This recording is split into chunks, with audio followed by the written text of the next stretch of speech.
Hey guys, so this is the first video that I'm going to do for Heroes of the Storm, covering the newest hero, Ragnaros.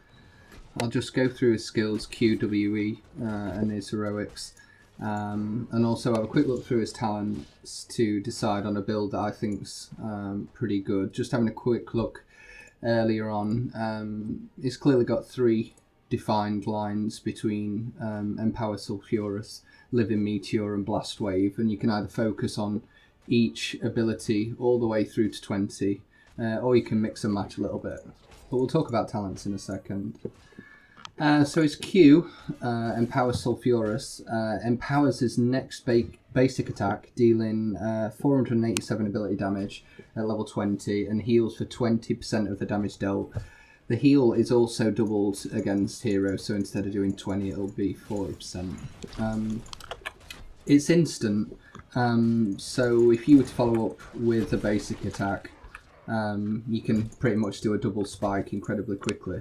On impact of using Empower Sulfuras, it also causes a minor AoE that actually provides quite a lot of wave clear. I think it's going to make Ragnaros particularly effective in solo lane. You can see it here just on Arthas. Softened up the minions to the point where they're almost half health. Another one will finish them. His W, Living Meteor, it's a bit like Rune Bomb for Cho'Gall in the sense that the default radius is pretty large. It summons a meteor at the point where you select within that radius, and then it will roll in that direction, dealing high damage on impact. So you can see there, place it anywhere towards the edge. You can hold it down, and then you choose its direction. So if you roll it straight forward, a little bit of a delay, and it's almost like dot damage all the way through. The cooldown at 12 seconds is pretty lengthy, and the fact that it has a travel time, it's not too quick. It makes it fairly easy to avoid, and it makes it quite punishing if you actually miss. And it does provide pretty good wave clear, especially if you follow up with his Empower after. Frizzy, Blast Wave. I suppose it's a bit like the Butcher's Blast Furnace in the sense that you can use it on yourself or an ally, and after a very brief delay of 1.5 seconds, it will actually detonate, causing AoE damage around Ragnaros or the ally that's been empowered by it. It's Ragnaros' only form of engage or disengage because the speed boost is quite significant at 25%. But similarly to Living Meteor, the Blast Wave cooldown is pretty lengthy at 10 seconds. But similarly to his other skills as well, it's just generally good for AoE pressure and softening up a lane or catching out a group of heroes that have actually clumped together. So cast it on yourself.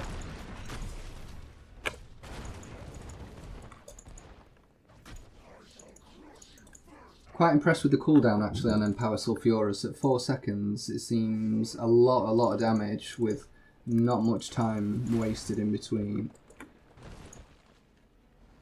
Let's reset those forts. So in terms of talents, as mentioned earlier, there's pretty much 3 options all the way through with a couple of variables. So it tends to be a case of it's Empower Sulfuras and then Living Meteor and then Blast Wave.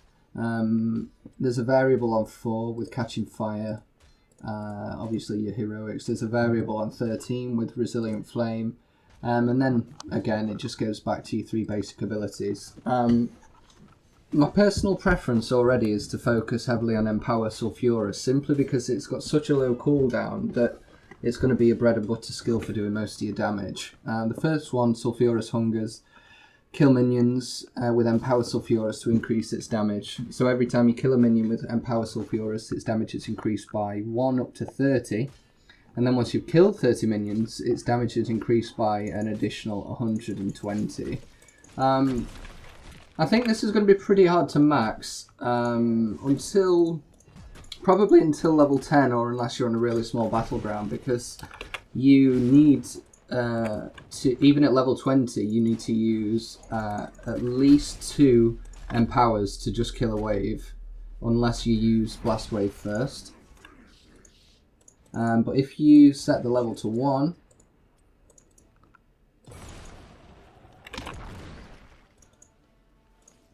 you'll see it's going to take quite a lot longer to actually max the 30 stacks.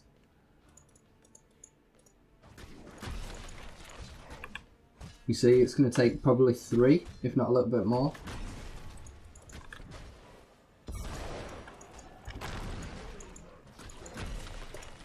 So you can always soften them up with the W, then use your E, and then the Q to finish them off to get, you know, at least 3 stacks per wave, which seems okay. I mean, it's going to do a lot of damage by the point when you do max it. It's just going to take a tiny little bit of time to actually get to the point where you get the bonus. Shifting Meteor, hit heroes to empower Living Meteor. So after hitting 50, its duration is increased to 2.25 seconds, and it can be recast to change its direction once per cast. Hitting heroes 50 times again. It shouldn't be too difficult to do, but the cooldown on Living Meteor is fairly lengthy. So most of the stacks you're going to get are surely from team fights or just poking in lane. But it's just really easy to miss if they just move like a fraction to the side. You're not really going to maximise those stacks at any hurry, really. Oh, that's pretty neat actually. If they stand still in it, it can hit them multiple times. Okay, fine. That could be a lot easier then if you get someone in a group. Let's see if I can get the 50 stacks. So,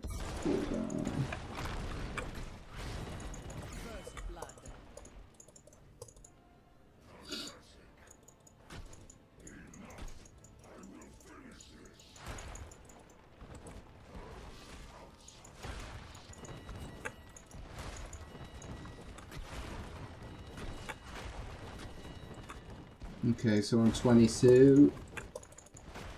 I like the fact you can actually use the meteor behind a wall. So you can send it from behind a gate.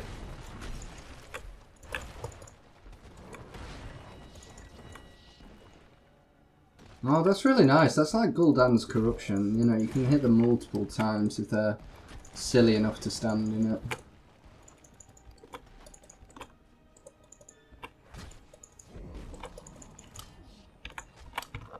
Oh my god, the shame.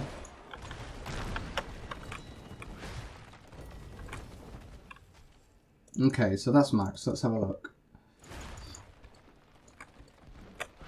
Huh.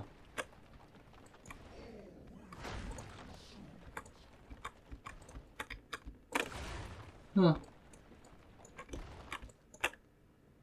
That seems a little tricky to use. So you hold W, choose the angle, and then press it again, straight away.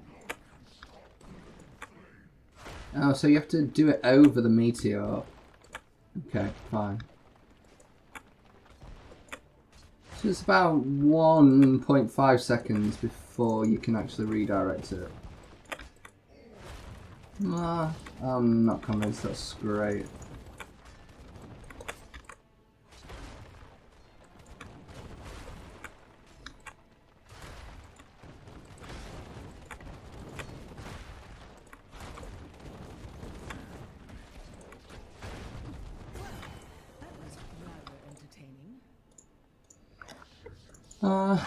I really can't see that being amazing in team fights, to be honest. I think people are just going to move out the initial one. Let's see what else we got. Engulfing Flame, increase blast wave radius and reduces cooldown by 2 seconds. So there's no quest on this one, it's just a flat increase.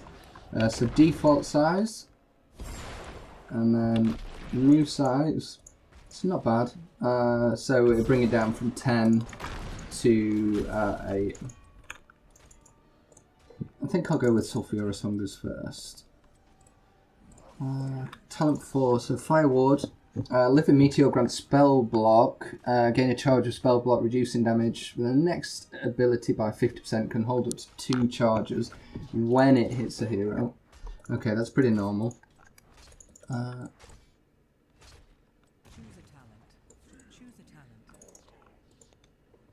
Slow burn. Blast wave slows enemy by 40% for up to 2 seconds. Okay, that could be good considering Ragnaros doesn't have any ability to keep players in place. Catching fire. Gathering a regen globe. Increase your health regen by 2 per second up to 30. And after gathering 30 regen globes, you can activate it to gain resistance for 3 seconds, reducing damage taken by 25%. Okay, that seems pretty good. Let's try Fire Ward first.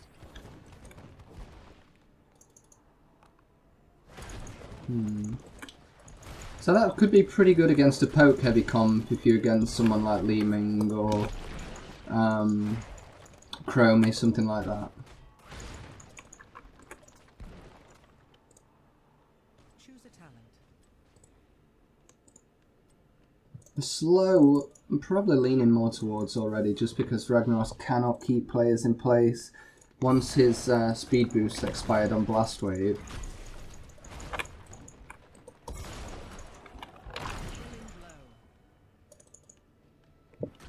the duration isn't huge, 2 seconds, but 40% is quite significant. At least it makes it a little bit easier to land Living Meteor.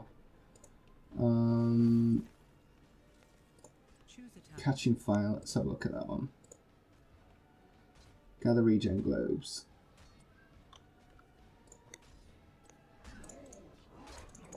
So this might take a while.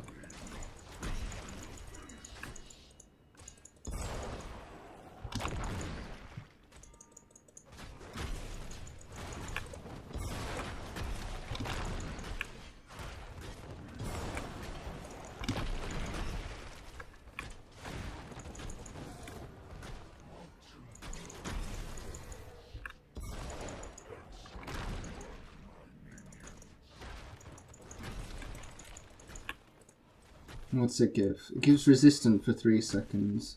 Plus an active... It seems alright.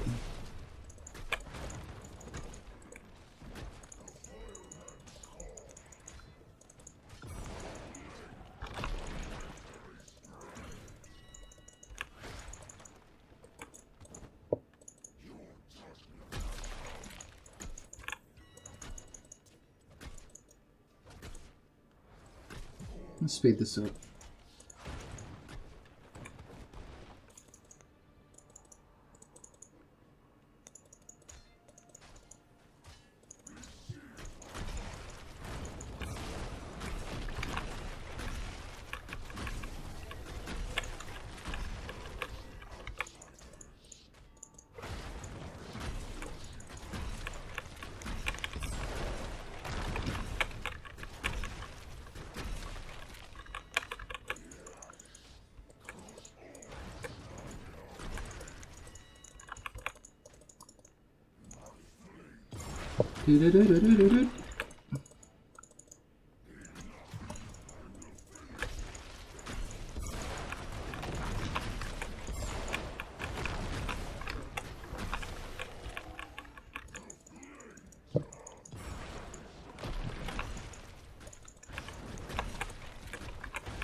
Okay, so we're on 11.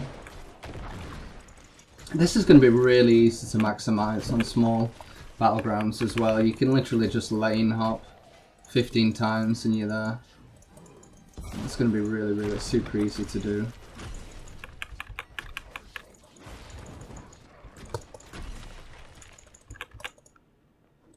Okay, 2 more.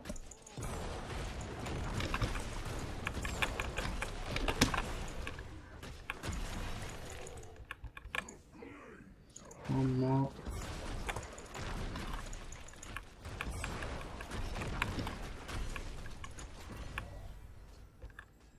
Okay, so nothing special.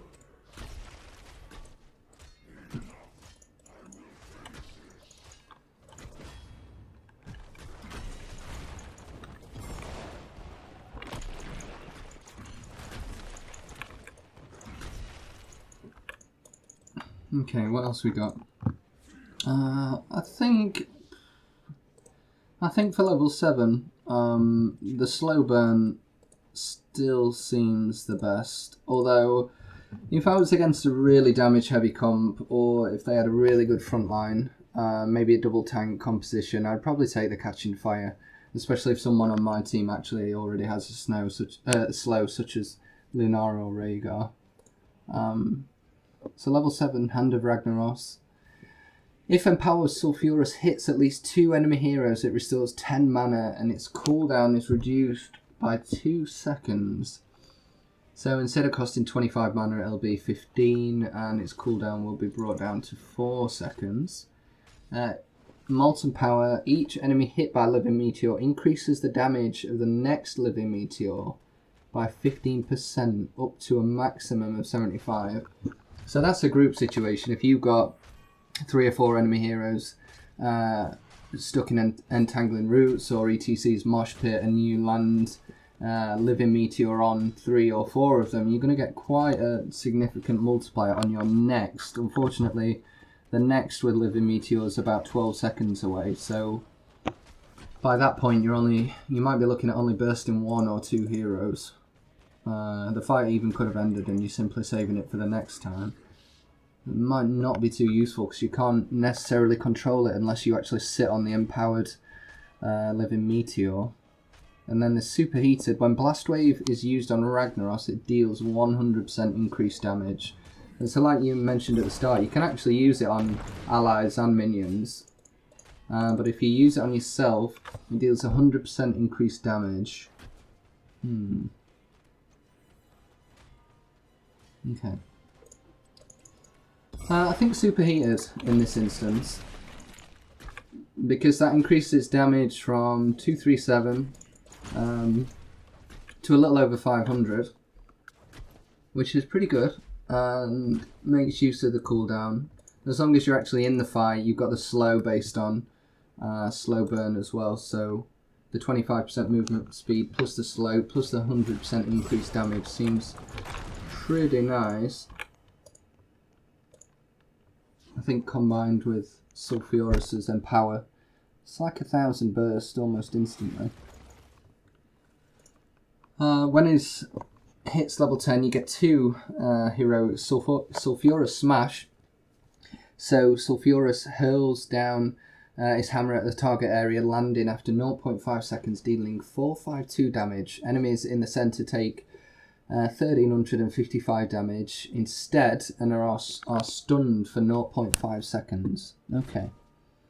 So ideally you want to be landing in the centre on this one. Let's try it out. Okay. And then if you hit him on the edge, just 452. Yeah, you definitely want... That's pretty nice actually. If you've got good aim, and even if they're slowed from your blast wave. Let's wait for Arthas to come back.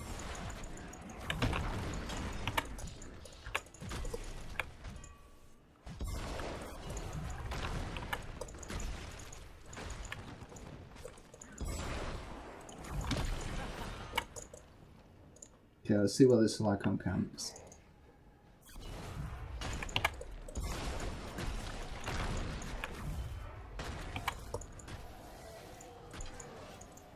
Okay, I'm liking that. It's a really short cooldown as well, and 60 seconds. That's really good. I would imagine fast moving heroes. Let's see who we've got. Let's try a Tracer.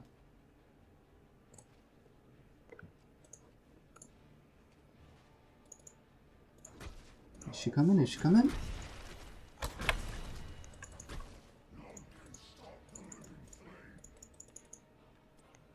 Okay, nearly maxed my level 1 turn.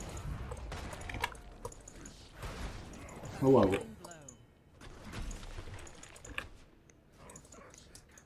Okay.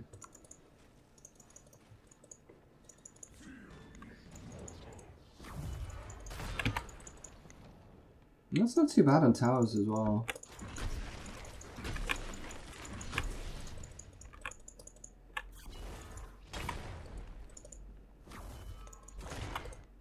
Oh, the range is really far.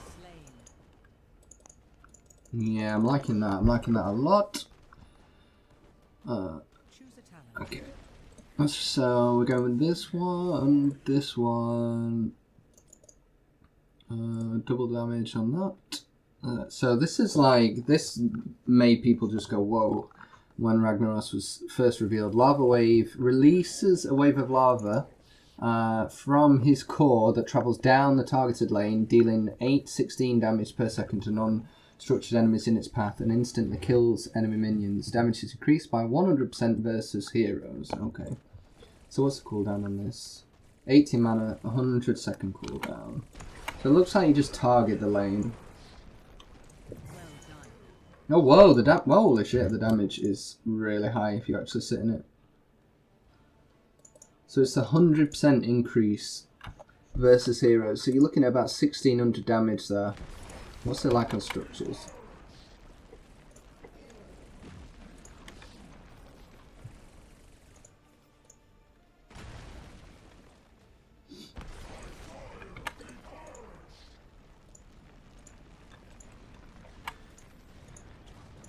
So at level 20, I'm not doing much to structures, is it? Well, that was rather entertaining. We do anything. May Oh, so it's just non-structures. Okay, so it's literally just wave clear. That could be good though when you're defending a lane. Definitely when you're defending a lane. And the fact that it's a global, you obviously can't see it in the try mode, but the fact that it's a global, you can pretty much just clear top wave against, say, minions in a camp that's pushing. It's pretty good as well if someone's stupid enough to stand in it. I think I prefer the smash though. Let's see what's next. So level 13, Cauterized Wounds. Empowers Sulfuris heals for an additional 60% of damage dealt to heroes over 2 seconds. So heals for an additional 60%. So is that what, 60 plus 20? Or just brings it to 20? Let's try that.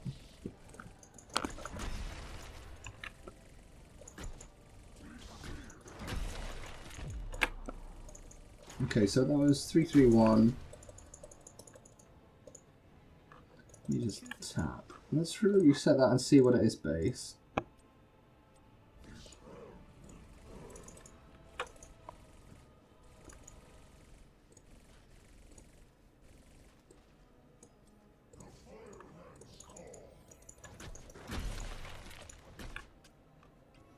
The base is looking like 100. 43 a minion.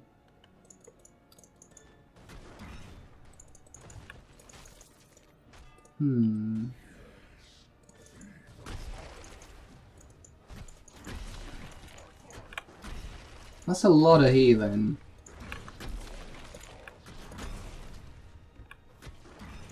Like 223.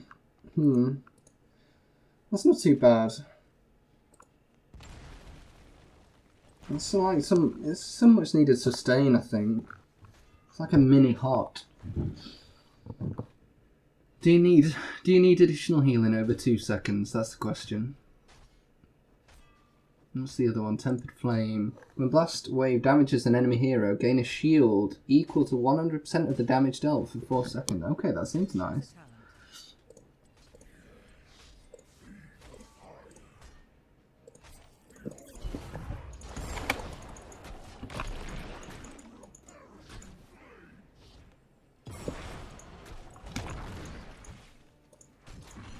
No. Not amazing, but that's going to be really good in an AoE situation.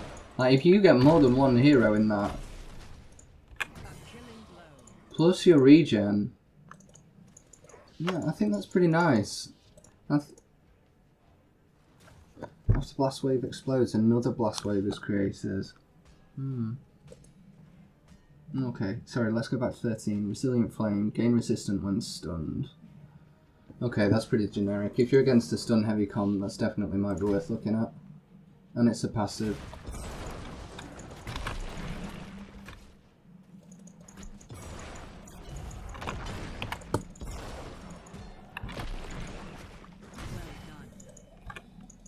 Like one-on-one, the shielding, it's not amazing, but it's going to allow you to mitigate at least a couple of basic attacks. But in a group situation, I can definitely see that being a good thing. If you can actually land it on 2 or more heroes.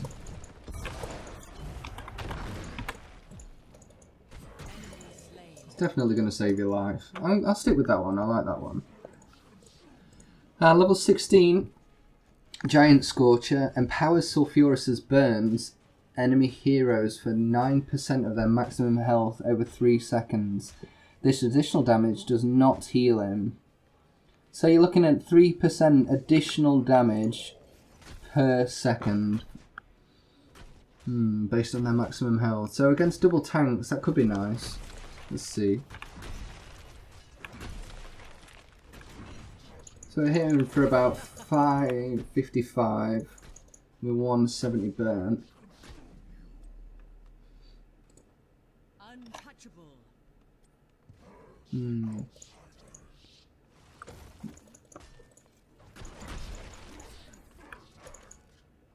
Yeah, 170, 170, 170.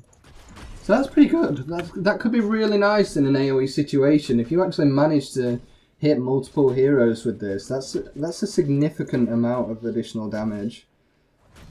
And I'd probably say that's better than Giant Killer. But again, it's a level 16 talent, so I'd expect it to be. Meteor Bomb explodes at the end of its path, dealing 543 damage to all nearby enemies. Okay.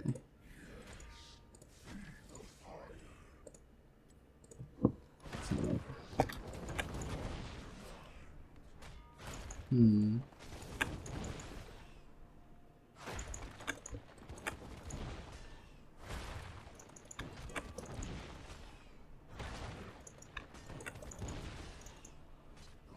mean, the damage is nice. Like, that is good range poke, undeniably. I can't see many people getting hit by it unless they're really poor, not paying attention, or unless they're stuck in an entangling roots or a marsh or a stun. And even then, you know, if you do it too close to someone in the hopes of hitting them, it's just going to go through them. If you do it too far away, by the time it reaches them, the stun is going to have expired or they're going to have been cleansed. So, I'm not blown away by that talent, to be honest. I mean, the damage is undeniably good. But when you're on a 12-second cooldown as well, you cannot afford to miss, and using the 16 talent just on the hopes that you're going to land that additional spike, it seems a bit off. Let's try the last one. So it creates a second blast wave after the first, so it doesn't say it doesn't receive the talent bonuses, so I would hope it still slows, still deals 100% increased damage, still gives you another shield.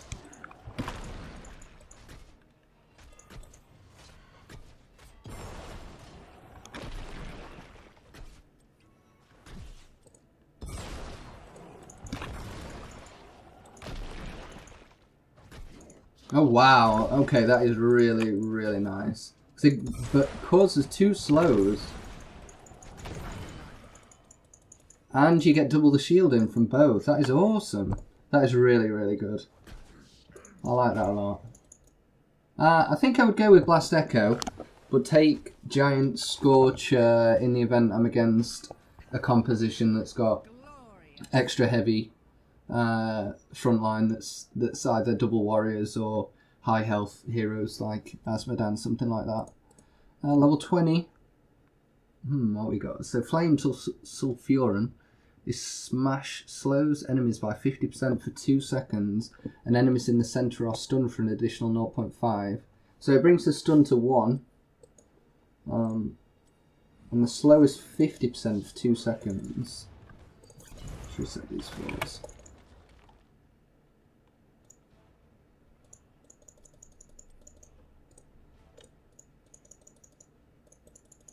Come on, Arthas.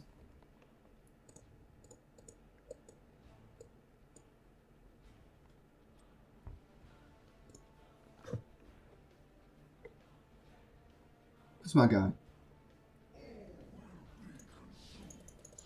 Oh, bloody hell. There we go.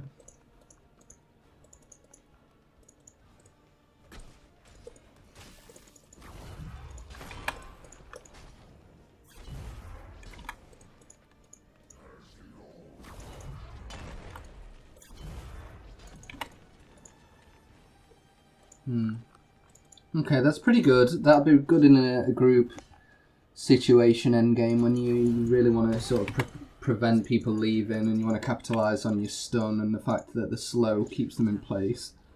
What else we got? Choose a talent. Hang on, let's try this other one.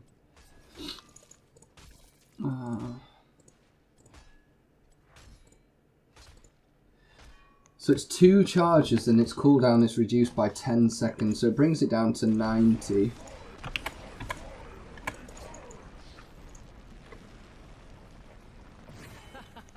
That's pretty good. It still doesn't damage structures, obviously, but I'm questioning whether at level 20 you would still need that level of wave clear or zone, sort of zoning potential, because the fact that it comes from the core all the way into lane, if you're at level 20, you've already going to have at least got the first fort down. They're just going to see it come in, and the only thing I can see it being good for is if the enemy's split pushed, got a minion camp, and they're pushing down top lane, say on an objective. When you're in another location and you need to wipe the lane, but I don't know, I think winning a team fight is still going to be better than just relying on the wave. Choose a talent. Okay.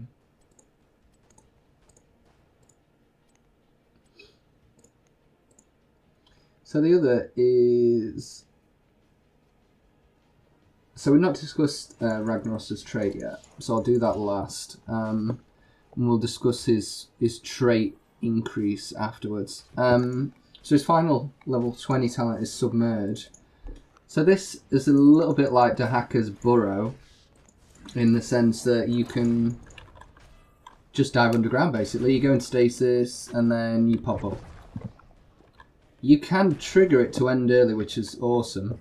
So you can use it to avoid skills. The healing is significant as well. So heals for 1500 over 3 seconds. So roughly around 500 health a second, which is really high. So let's see.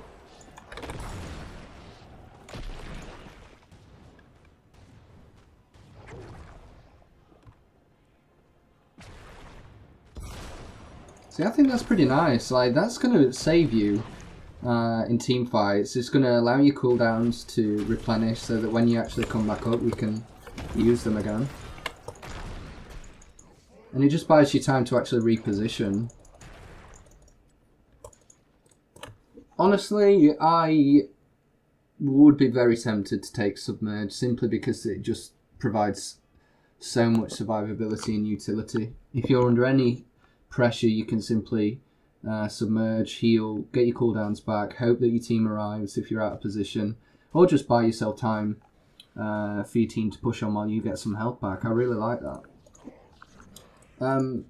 So I thought I'd save the best for last when it comes to Ragnaros, and his Molten Core talent, his trait even. It basically turns him into a raid boss that you can use on a fort or a keep, and it replaces Ragnaros' physical form, and it actually places him onto a structure.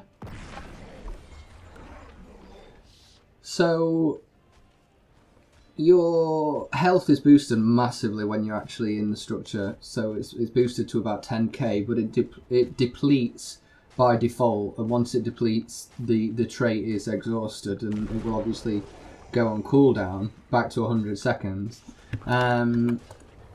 During that time, your abilities are empowered as well, so you get a Molten Swing, you get the Meteor Shower, show that up. It's a bit like Gul'dan's heroic. Do it in a line. It's pretty nice. And then let me jump back in.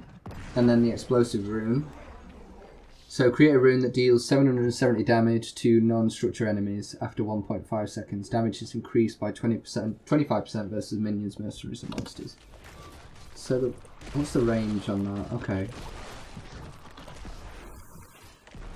Cooldown 4 seconds. Let me toggle these cooldowns here.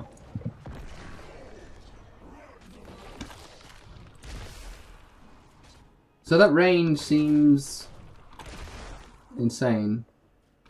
How far does that go? Oh, okay. So that is, I think we can all agree, incredibly long ranged. And I think you could probably use that multiple times to soften up a minion wave before they actually reach the front of your fort. His Molten Swing's got a shorter range than what I anticipated, actually. So even though you can use the W, the Meteor Shower, and the Runic Bomb to the Explosive Rune to soften up minions, you can't actually hit them with the Molten Swing. I suppose it's still going to defend your fountain. But the Molten Swing, is, as you can see, it's a huge arc. Easily hit multiple heroes. 6-second cooldown and it stuns for 1 second. Again, it sees all your damage increased by 25% against minions and mercenaries. The Meteor Shower itself, similarly to the others, deals about 400 damage in a line to all enemies struck. And again, it receives the damage bonus to minions, mercenaries and monsters. I like the fact it's got a slow component. Oh wow, you can still use your heroic in this form as well.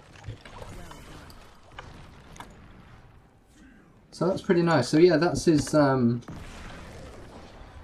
trait. It's got a huge cooldown at 100 seconds, but I think you can probably appreciate why, because it actually gives Ragnaros the ability to defend a fort comfortably against 3, 4, 5 man assault on a fort. I mean, most of the very brief matches that I played have seen me be able to keep players back. Obviously, these are level 20 talents, but it seems a really strong trait. It's going to be interesting to see how it actually plays out once people learn to deal with it. But at 100 seconds, you really can't afford to waste it. That is a very, very long period of time.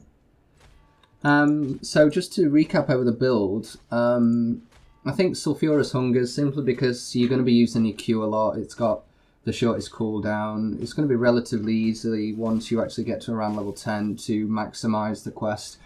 You gain the 30 damage plus the additional 120, which brings it up to, well, you'll be looking at about 660 damage every time that you actually use the Empower.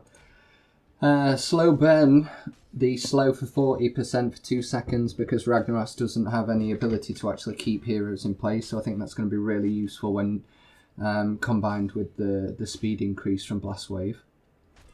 Superheated, simply boosting his damage. It increases the damage of Blast Wave by 100%, so against heroes, instead of it doing 227, you're looking at a little over 500 damage. Sulphurous Smash for his heroic. The stun is really nice. It's going to be really good for shutting down any channeled abilities. The damage around the edge is also pretty good, and I think it'll be really strong in any team fight. It's level 13, Tempered Flame. The shield isn't amazing by default. If it's one-on-one, it's going to save a few basic attacks. But it's when you actually get into a group, the fact that it procs off all heroes hit. And really it just builds into his level 16 talent of the Blast Echo. The fact that it explodes twice in succession, and you get the slow twice and the shield twice. Which is absolutely amazing, because again it's going to trigger off not the single hero you're hitting, but anyone around Ragnaros. And then the level 20 talent, Submerge. works exactly the same as Dahaka's Burrow. It heals for a little over 500 per second. You can control when you submerge and when you actually reappear. It allows you to get your cooldowns back. It heals you in the process. You can use it to avoid, I don't know, skills like Jaina's Ring of Frost. So I think that's really, really good. In terms of variables, I think the only one or two that I'd go with, catching fire if against a really damage heavy composition that's either assassin mage heavy such as Leeming or Kael'thas, or if there's a heavy front line where you know you're going to be under heavy punishment, that could be worth pursuing. I think on small maps such as Tomb of the Spider Queen, it's going to be really easy to actually complete that quest. The other one would be the Resilient Flame, simply because if you are against a stun heavy composition, gaining reduced damage for 3 seconds at 50% mitigation is huge. Probably if you're going to take Resilient Flame, I wouldn't necessarily take Catching Fire and instead stick with Slow Burn.